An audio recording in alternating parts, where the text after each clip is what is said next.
Hello, everyone. Welcome back to the MR.talks podcast. I'm really excited about this episode. So let's introduce our guest for this episode. Oh, did you hear him? This is okay. Okay. All right. All right. All right. Calm down. Calm down.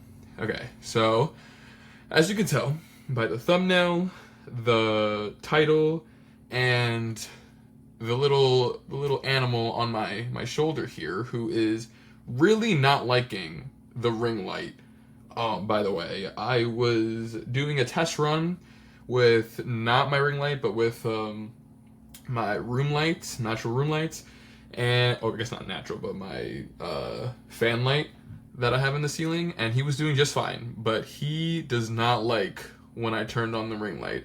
As soon as I turned on the ring light, he was kind of freaking out. But this is this is Mouse, and he's not having the best of time. Okay. Se buena.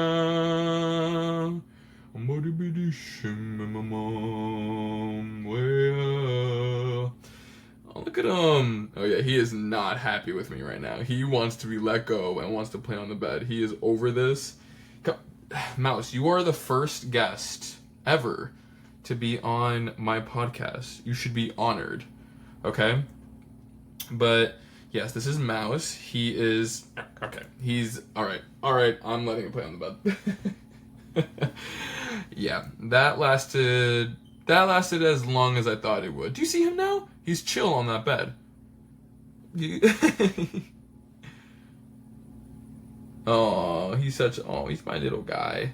He is, I believe, 11 weeks old. We got him 3 weeks ago. When we first got him, he was 8 years old.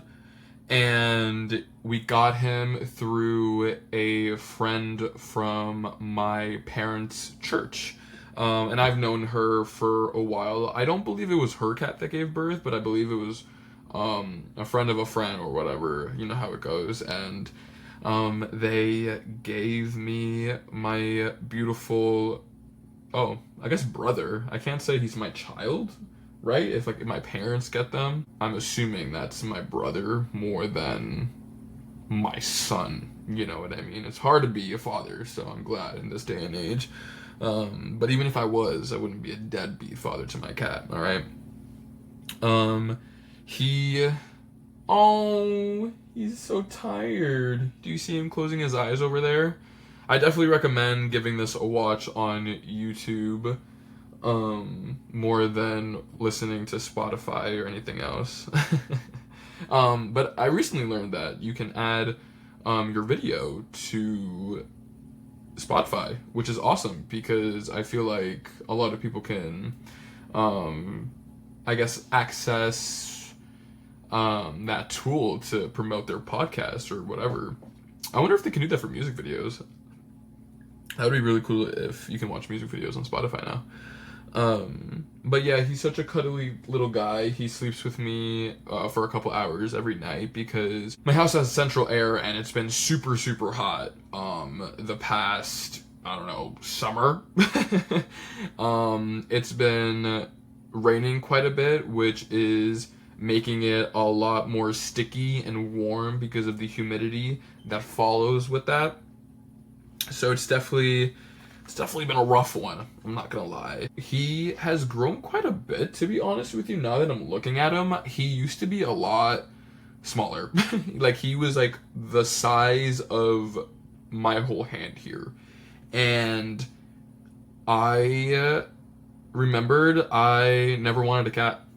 I asked my parents time and time and time again, can we please get a dog? And even though oh yeah, fun fact, I'm allergic to dogs and cats because I'm allergic to dust. And they just pick that up a lot. And if I touch my eyes after touching him, I get really irritated. But nonetheless, instead of my parents listening to me and getting a dog, they decided to, torture me. And of course, my sister decided to go ask my parents, can we get a pet? I really want a cat. And when my sister asked for that cat, for some reason, they gave it to her. I guess you could tell who's the favorite in the family. I got my first ever cat when I was 16 years old, heading into senior year, or it was already senior year. His name was Teddy. I called him Theodore, which is funny because technically Theodore would be his nickname, and Teddy was actually his real name. He was an orange tabby, just like Mouse. He's a tabby, just Mouse is I guess black and white tabby, or if his lines are black, he's a black tabby. And they are quite different, to be honest with you. Teddy, or Theodore, was a menace. He was a diva, for sure. We spoiled him a little too much, he was an only child, and Mouse is too. But Mouse knows what's up, because I be giving a little tap on the head if he doesn't do well, and then he like shakes his head, like I tap and like I give him a tap, and he's like, oh, whoa, why would you do that to me? Nonetheless, Mouse came at a great time in my life. And the reason why it's a great time, it was because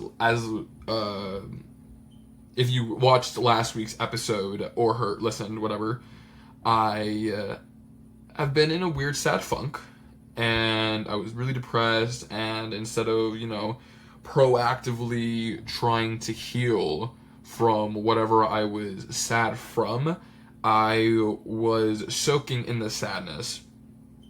I was choosing to stay in my room, in my bed, doom scrolling. If I wasn't at work, I was doing exactly that.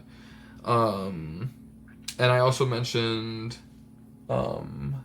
last week there was other reasons why I kind of got out of it, but Mouse over here was a great help.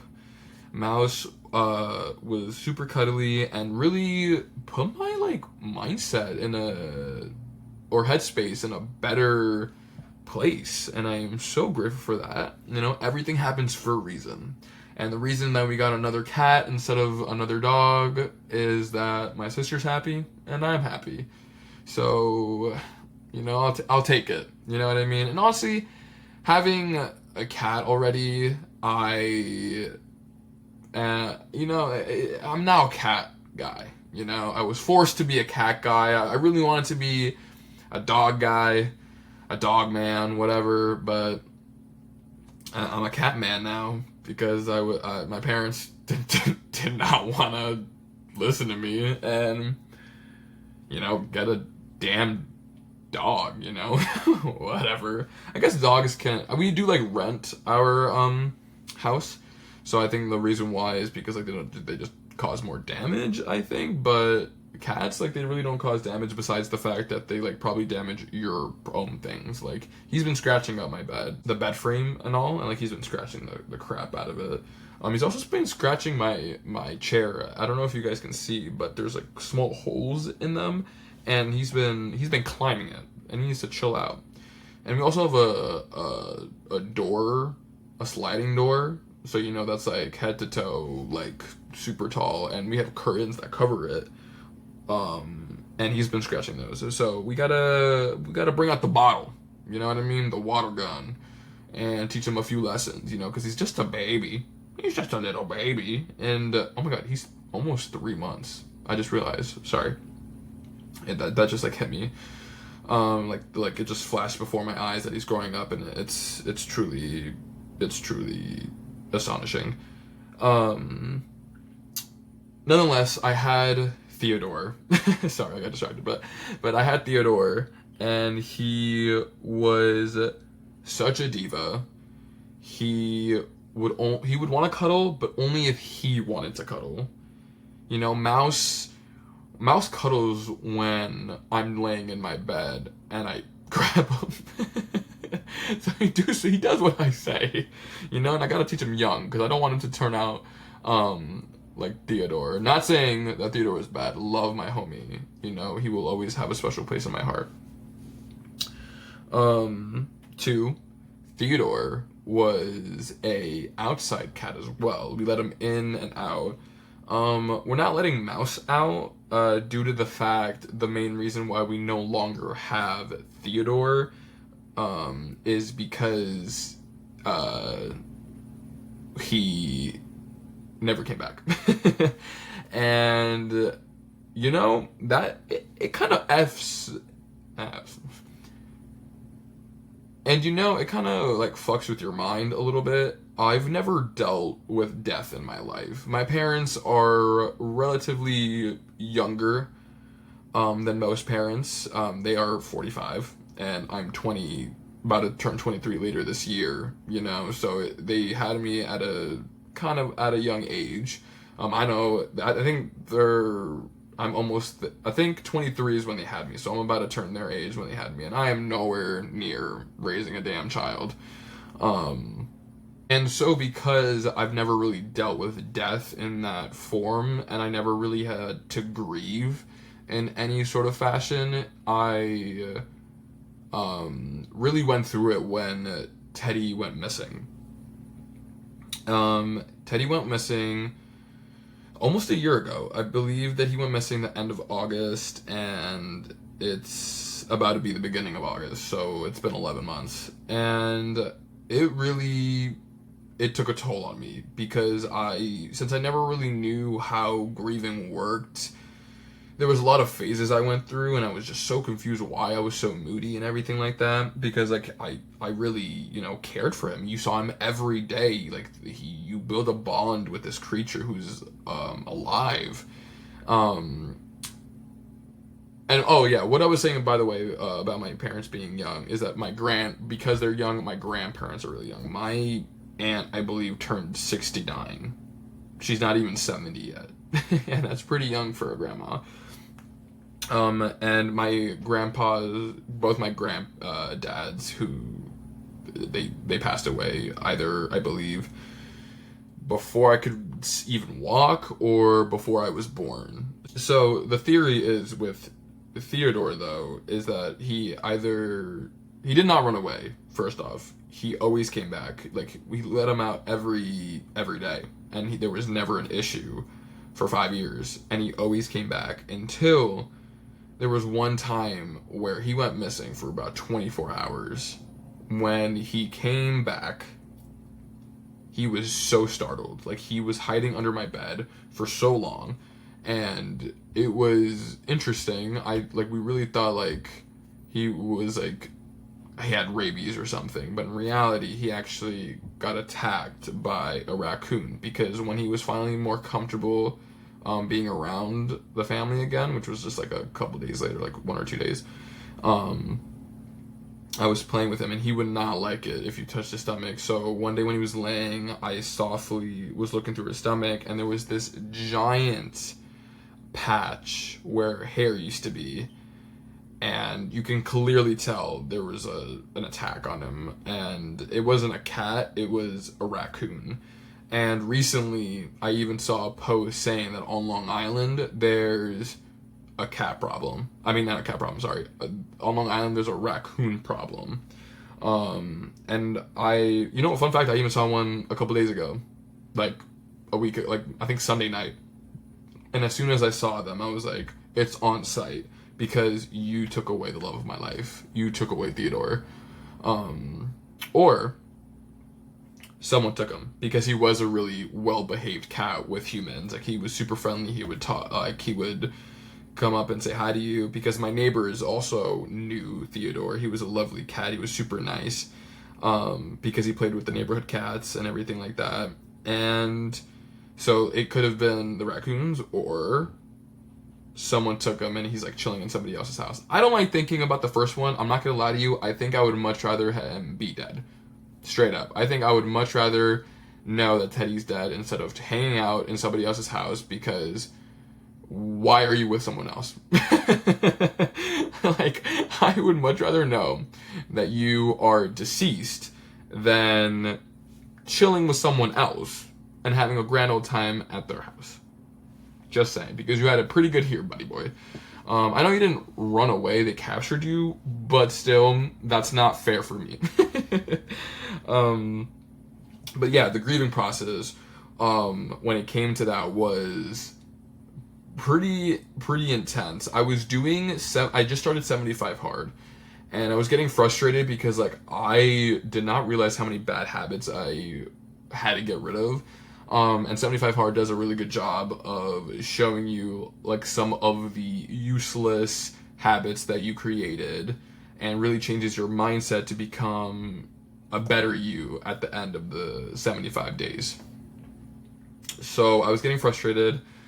I was at a calorie deficit, and I wasn't starving myself, but it was less than I had to really like, I was really counting calories at that point. So I was really type A, becoming type A, and I was not healing properly, and I already had a therapy appointment like a couple days prior, and then I go monthly, so I couldn't like even talk about it with my therapist for another month when it happened, because I do like typically like second to last week of the month, and I was like, god damn. So everything was just adding up.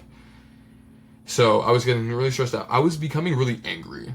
I really noticed. I was fuming. I was so upset with the fact that it just wasn't here anymore. And I was like, I don't know what to do.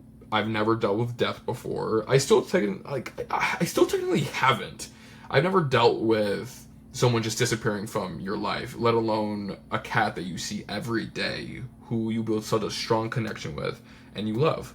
And I was getting really angry. I was taking it out typically on my coworkers, and I felt really bad. I apologized to them, and thankfully they just understood, because they just knew the grieving process. And that's just it, even when it comes to an animal. I was really irritated. Another thing was I kept hearing meows as soon as he went missing. Like, I was going crazy, like wondering where this cat was and wondering if he was okay, that I think my mind was literally tricking me, and it would be like cute, like just lovely meows that he would be doing just for him to get my attention, or for him to want to come inside my room. It was that meow, like calling out for me, and it really messed with me. Like I was going crazy. I had long nights of searching for him. I think for about you know what, not even a month, 2 months, every single night I was looking for him down down streets, and my whole neighborhood. I was going, and I was and I was doing that every day for 2 months, and it was making me go crazy, because I just had no idea how to deal with this loss, and I just was not accepting the fact that he was gone. Like, I genuinely thought he would come back at some point. When he went missing, it actually made me realize I didn't tell anybody that my cat had passed / ran away. I think until my birthday and like Christmas, and people were like, "Wait, what?" And I was telling them like it happened like 4 months ago. I really wasn't. Besides obviously the coworkers that like I was unfortunately lashing out a little bit, or getting more irritated at work, and they had to deal with it. I had to really assess the fact that I get super uncomfortable when it comes to death, I guess, or absence in this case, really, because I'm not really like 100% sure if he has passed. Like, I felt really uncomfortable telling people that he is missing / dead. And then it made me realize, when I go to wakes or funerals, I get so uncomfortable, and I don't want to be uncomfortable. I just think the reason why I do is because I don't fully understand what the person's going through. I definitely appreciate and value the people in my life when I go to these things, but I don't know what to say necessarily to the people who are grieving their losses. And I realized that it's something that I really had to assess. because I had practically no idea how to act or what to say, and these are my friends, you know what I mean? And same with my family. Like, my grandma unfortunately found out that her brother passed away yesterday on her birthday, or 2 days ago, sorry. On today's Wednesday, and she found out Sunday, so I guess 3 days. On her birthday, she found out that her brother passed away, and everybody was consoling her. And then we were talking about it in the car, or she brought it up, I asked her how she was the next day, because I was driving her to my house because I picked her up so we can eat dinner together. And I just, all I could say was, "I'm so sorry, I hope you're okay." And there was nothing else, you know what I mean? Like, you could tell that she was so sad. I just felt so awful. And so I guess I still have to work on it. I kind of been avoiding it, and it's a real shame, because I did try to talk about it with my therapist. And you know what? And now that I'm realizing, I might have to bring it up again in the August August appointment, that I have to be like just forward with it. Like, I have to just face it on and deal with the uncomfortable emotions and just deal with it and learn what I am processing, and that it's completely normal to process those emotions. But when I did bring it up last year, when my cat first went missing, she told me to write a goodbye letter. And I actually thought that was a really good idea. But that, for me at the time, it's hard to say, because I thought it was a good idea and I would give that advice to somebody else, but I couldn't do it. If I were to do it at that time, it was basically me accepting that he was gone forever, and I was not willing to accept that. And then, saying that out loud,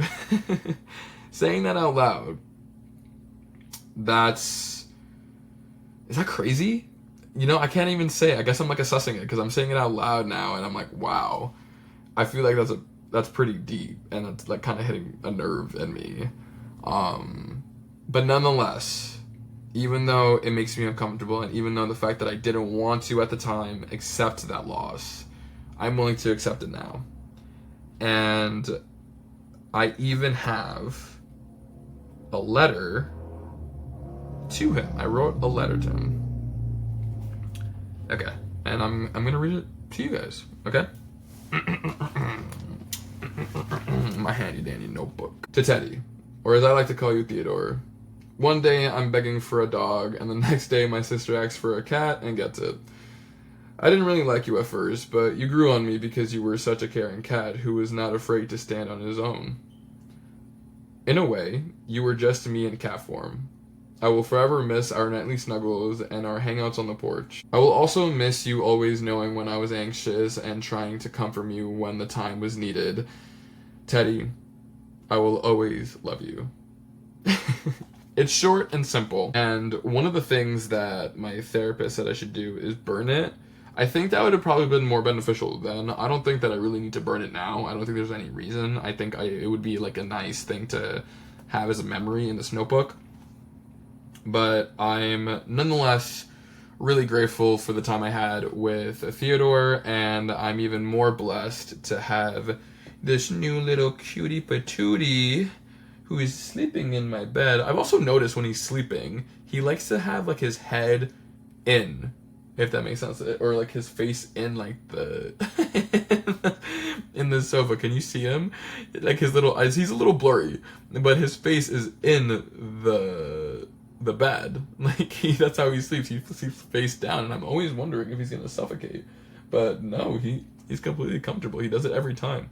When we're snuggling in my bed, if he typically goes for like the elbow, I guess, crease, and he plops his nose in between my forearm and my bicep, and I'm like, do you feel like you're gonna suffocate? Like, but he doesn't, which is great. And I'm super grateful that I got this cat at a time where it was really needed. Everything happens for a reason, and I'm super grateful that my parents got another cat, especially since I think it was time to have another cat after losing Teddy. Oh, I also wrote down, oh yeah, I was talking about how it was good to have this new cat to my friend and her mom, and she was bugging out with the fact that I shouldn't call it a emotional support animal, which I don't think it is. I think it's just boosted my mood. It was helping me, like, I don't know, get out of bed. I'm not relying on it or anything, but I was looking into it, and I wrote down the benefits for having an emotional support animal, and it just said they can provide comfort, reduce anxiety and loneliness, and improve social interaction. That sounds amazing. You know, if you deal with severe anxiety or severe depression, or I know they're used a lot for PTSD for people who are in the army or for people who are cops or anything like that, an emotional support animal was the way to go. You know, and especially with people who have social anxiety, that could be crippling, or any anxiety really. And if you're living by yourself too, having an animal is a great way to, you know, have a companion and you don't lose any of your social skills. So, you know what? To my friend's mom, you were wrong. Having an emotional support animal is a good thing. Alright, guys. That is it for today's episode. I am so grateful for all the interaction that I got this week from my new format when it comes to my short-term videos. I've been getting a lot of good feedback, and I've been getting some growth, and people have been liking, subscribing, commenting. I've been getting more interactions, which it was the main goal for this week. I think I said that last week too, that I wanted to do that. So if you're still watching on YouTube, please like and subscribe and comment the first ever pet you had and what their name was. I believe my first ever pet was a little turtle, and I believe that I called him Franklin, just like the book. Like Franklin the Turtle, right? Franklin the Turtle, or was he a tortoise?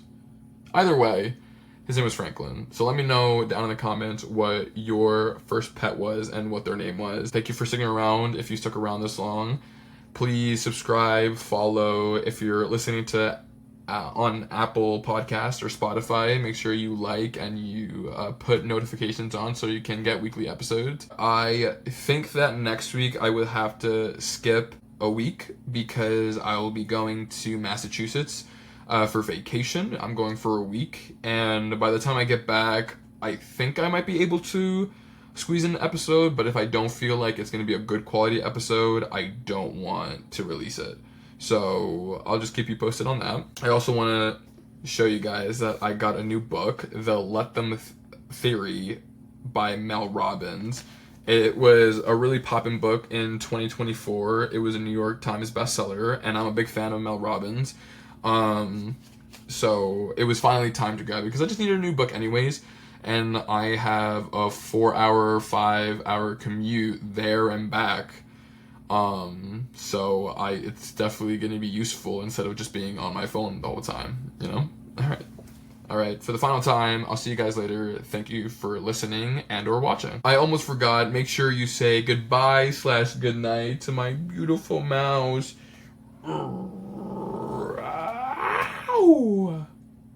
Yeah, he's not happy with me. All right, bye guys.